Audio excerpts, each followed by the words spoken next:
مرحب مرحب يا هلال، أهلا أهلا كيف الحال؟ قد غبت وإليك اشتقنا، وانتهى بعدك صار وصال. مرحب مرحب يا هلال.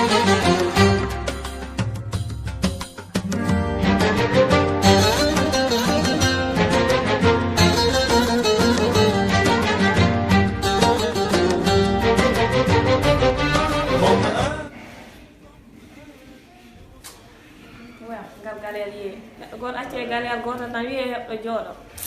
dina andi ɗum heddo jeeri tan hay sino wona ɗeɗo balɗe kamin lofo ɗum ngal bisimillah jam ɗum kam ɗum waɗi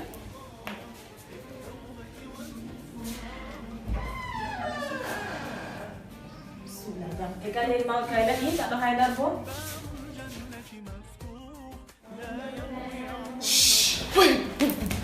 باب الريان نور في الأفق يلوح، باب الجنة مفتوح لا يروي عطش الروح إلا باب الريان. ظمآن ظمآن لوصالك يا رمضان، للتوبة والغفران.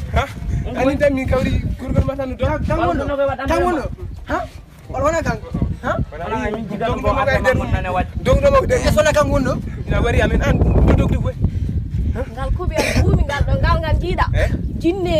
ala fok ala ton jori am buta hudo wat tam gil ko mi do haydar jakrim do on kulde tam wat onon e onon gol seeruji non on gol seeruji jam wana won seeruji ngam kal jin himbe ga haydar ngala to papa am gal galig no bim wana won seeruji seeri agal jahende wana won seer net sigi fama dogat wittadu wotur mayde ala laabi sappo mayde gotol afi kam non wal ko gong min han ko belti sile ni kam to fulani design sadi chonj masha Allah an liji den wa par o ko dogat parce que kam dogri kam mi wala hodde be amul hodde be aysa hay gota ala gal hay got he fo sa malori da yeyi nawri modaj hol sokna mo ya o yel sile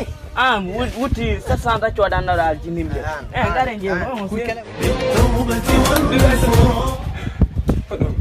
papa gol jeddi nanka biya ko ya ida ngal on kulde newe newe hen papa mun ya ala ala fay maria ida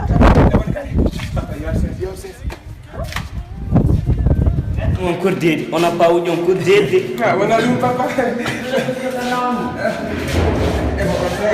ebo fay mar an